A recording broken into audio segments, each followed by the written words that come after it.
गुरु मठाधिपति जी के कहने के बाद मैं गांव में शादी करूंगा ऐसा सोच रहा था, लेकिन गुरु मठाधिपति ने दिव्यानी की शादी जल्दी करना है ऐसा तो कहा था, लेकिन गांव में करनी है ऐसा नहीं कहा था। गौरी का डर अपनी जगह सही है। हमारे गांव में ऐसे खतरे होने की संभावना तो है, हम बेवजह वहां जाकर क्यों शादी में विघ्न डलवाएं। हम चेन्नई में ही शादी की व्यवस्था करते हैं, समझे?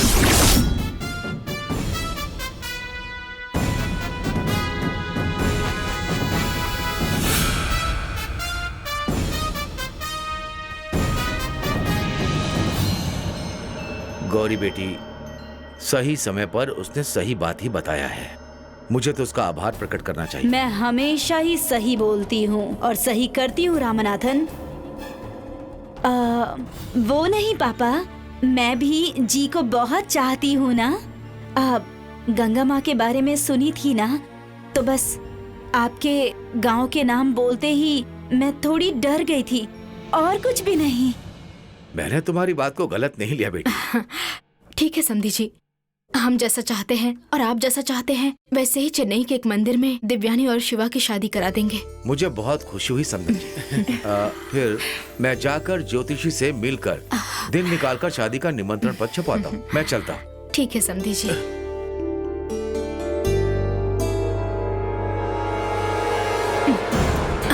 बैठ जाओ। आंखें खुली रखकर इन पर ध्यान रखना होगा। थोड़ी भी चूक हुई तो ये मेरे योजना का नाश कर देंगे।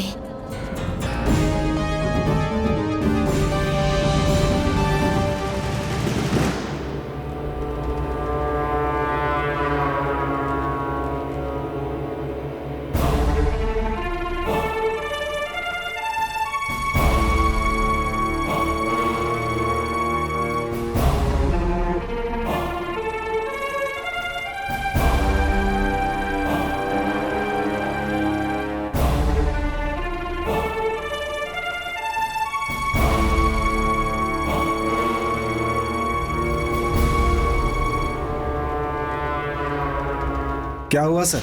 तुम्हारा भाई कृष्णा चाहे तो तुम्हारी मदद कर सकता है। सर? हाँ जैसे माँ, हाँ जब चाहे 500,000 की मदद कर सकता है।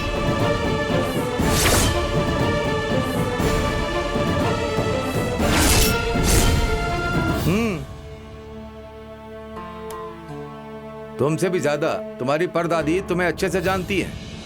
क्या कह रहे हैं सर आप? हाँ जैसे माँ, वो बुढ़िया बहुत अच्छा खेल खेलती है। सर मैं आपकी बात नहीं समझा।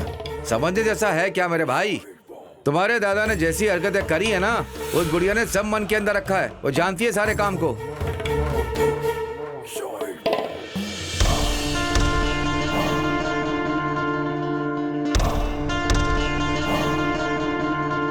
ठीक है, मैं तुम्हें समझने को कह रहा हूं। तुम्हारी जमींदारी की सारी दौलत ना पूरी की पूरी किसी का नाम पर नहीं है।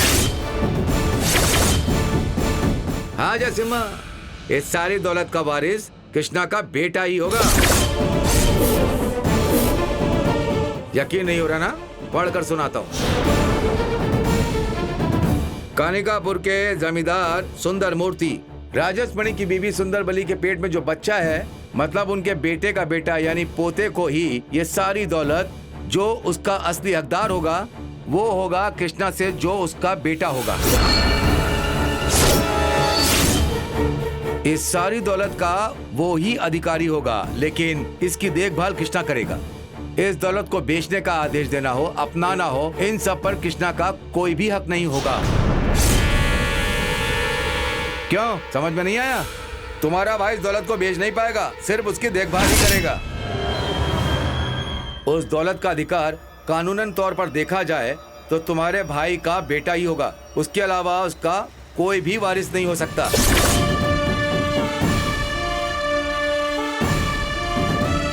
अब भी नहीं समझे क्या? देखा बुढ़िया का कारनामा?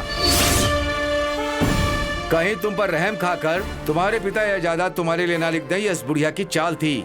वो भी तुम्हारे दादा के कारण। तुम्हारे दादा ने जो गलतियां की हैं, उसी से बुढ़िया गुस्से में है। उसने अपनी आंखों से देखा अगर घर में कोई मर्द सही नहीं है, इसीलिए उसने ये फैसला लिया था। तुम भी जेल चले गए। जेल से वापस आकर तुमने दौलत के लिए बखेड़ा खड़ा किया। इससे पहले ही उसने ये चाल चल दी थी। जिंदगी भर तुम वारिस तो रहोगे, लेकिन तुम्हें एक भी फूटी कौड़ी नहीं मिलेगी।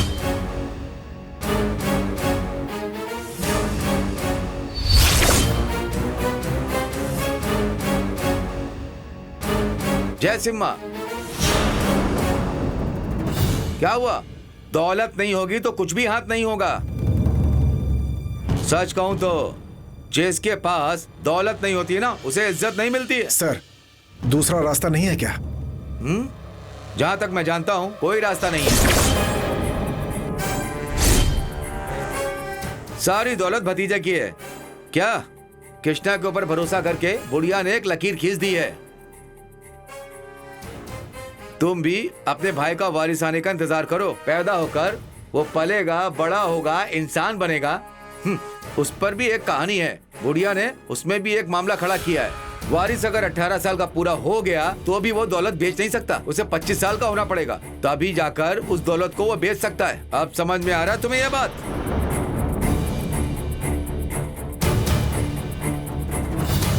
देखो जसिम्मा, उस बुढ़िया ने बहुत ही जालसाजी की है। तुम्हारे भाई के लड़के ने अगर 25 साल गुजारने के बाद तुम्हारे चाल चलन को अच्छा देखा तो वो बेचारा अपने छोटे चाचा के नाम थोड़ी बहुत दौलत लिख कर दे सकता है। उस वक्त तुम्हारी उम्र कितनी होगी? लगभग बूढ़े हो जाओगे तुम।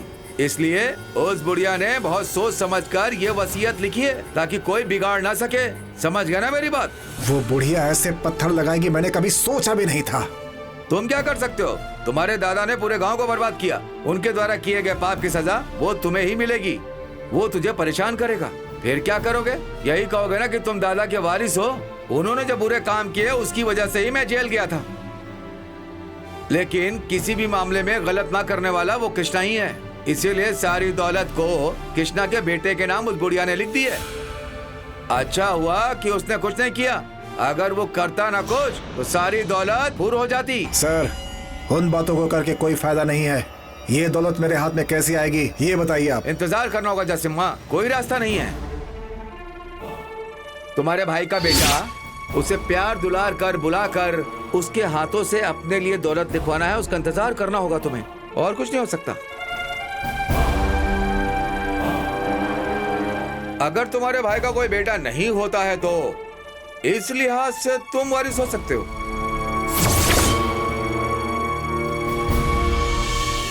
बाकी इसमें और कुछ नहीं हो सकता।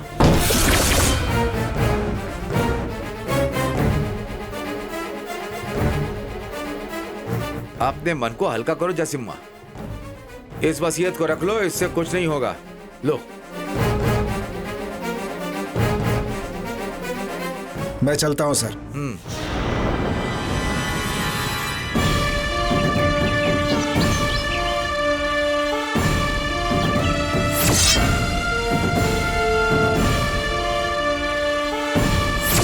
लगता है ये बुढ़िया चाहती है कि मैं फिर से जेल चला जाऊं। जब भाई का बच्चा होगा तो उसका मन तो ऐसे ही बदल जाएगा। वो दौलत लिख करके मुझे दे, मुझे इंतजार करना होगा।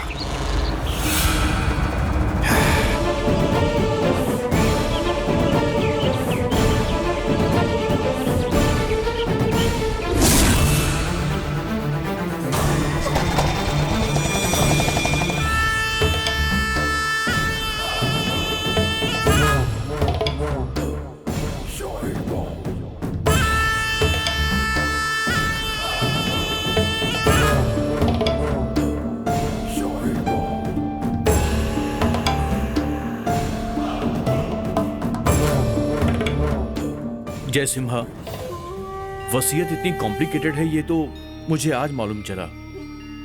जाने दो कृष्णा, मुझे इनसे कोई नाराजगी नहीं है। मैंने जो पाप किए हैं बस वही झेल रहा हूं, इतना ही ना। ए, ये क्या है बेटा? तू उसे ही बार बार कहता जा रहा है। ऐसा इसने क्या पाप कर दिया? क्या कह रही हो माँ?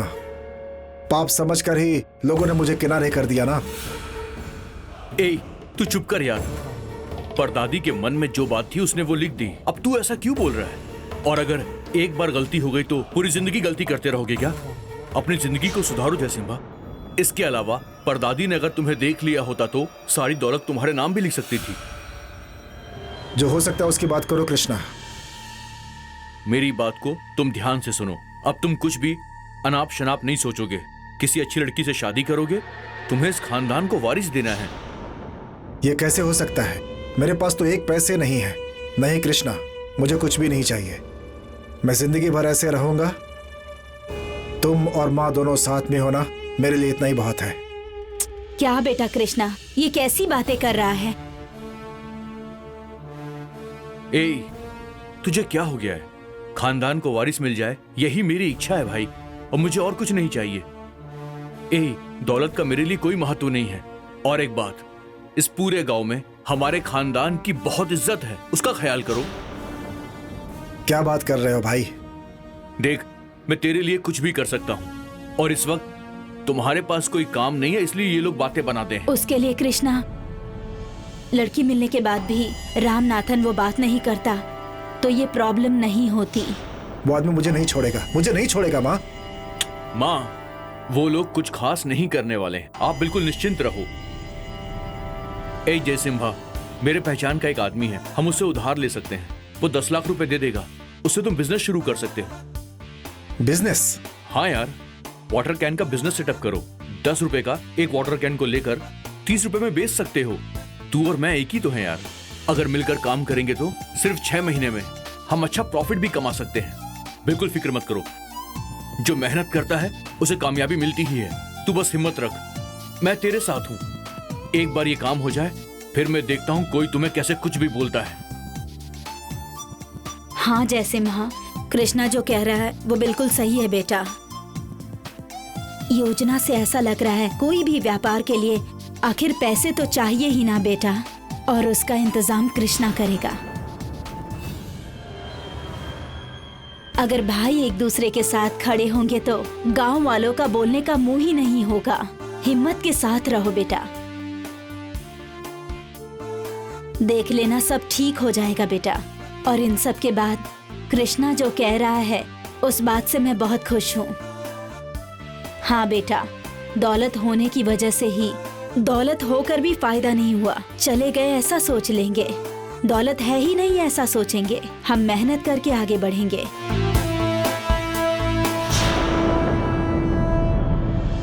क्या कहते हो बेटा? मेरे लिए बस इतना काफी है। मैं जाकर खाना निकालती हूँ, तुम लोग खाते हुए बात करना। कृष्णा, तुम सौम्या को बुला कर ले आओ, खाते हुए बात करेंगे। जयसिम्हा, चलो खाना खाने।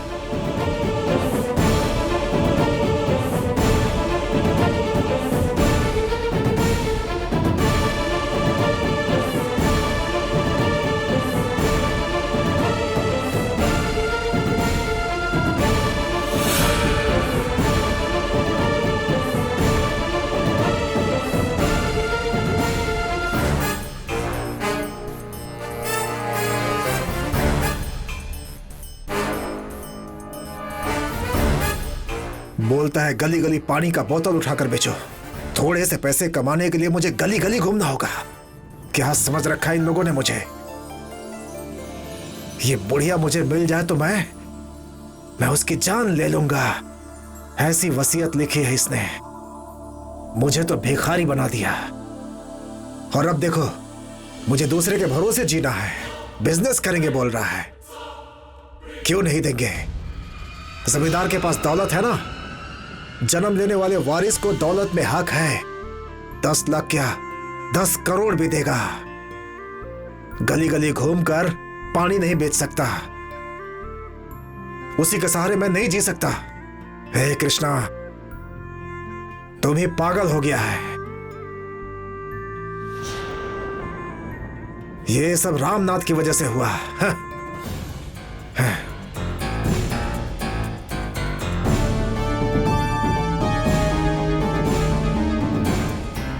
इस बारे में फैसला करना ही होगा जल्द से जल्द।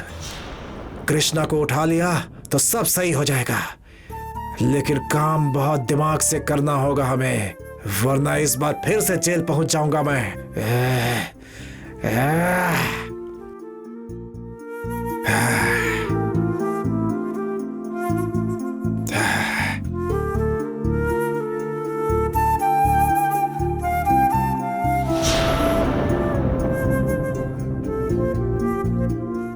कैसे हो जैसे माँ? बीच रास्ते पे खड़ा हूँ मैं। क्या बोल रहे हो जैसे माँ? पहले मेरी बात ध्यान से सुनो। कल सुबह ही मेरी माँ को फोन करके तेरे लड़के का ग्रह सही नहीं है, नक्षत्र सही नहीं है, ऐसा बोलो। उसके ऊपर खतरा है बोलो। इन सब से ऊपर वो गंगा गई है, बस उतना ही। सारा काम उलट पुलट गया है। वो कृष्णा से बदला लेने के लिए तड़प रही है, बहुत आक्रोश में है। आने वाले अमावस्या तक उसे हिफाजत में रखना होगा, वरना खतरा हो सकता है। ये सब बोल करके उसे डराना होगा। उसकी बाधाएं उसके नजदीक आ रही हैं, बोलो। जैसे माँ, कृष्णा को खत्म करने का फैसला कर लिया क्या? सुनो केशव, मैं जो बोल रहा हूँ वो सुनो। पागलों की तरह बात मत करो मुझसे। जो बोल रहा हूँ वो कहो। जितना डर होगा उतना ही अच्छा होगा, तभी मेरी जीत होगी। मेरी बात तुम समझ रहे हो ना? इतनी सी बात है, समझ लो कि बोल दिया, काम हो गया तुम्हारा, जाओ। गंगा आक्रोश में आ गई है, अमावस्या तक खतरा बढ़ गया है। तुम लोगों को बहुत सावधान रहना होगा, ऐसा बोलो, ताकि रास्ता साफ हो जाए। हाँ, बोल देता हूँ जैसे माँ। उसके बाद तुम जो झूठ बोलोगे उसका इनाम तुम्हें मिल जाएगा। जैसे माँ, यहाँ थोड़ी तकलीफ है। हाँ? ग्रहों का काट बोलने वाला, तुझे कौन सी तकलीफ हो सकती है? नहीं बोल सकते हो तो वो भी बोलो। तुम्हारी तकलीफ मैं दूर कर दूंगा। तुम किसी के बारे में मत सोचो, जो कह रहा हूँ वो करो, उतना ही बहुत है। वैसा ही कर देता हूँ जैसे माँ। रखता हूँ फोन। ठीक है, रखो।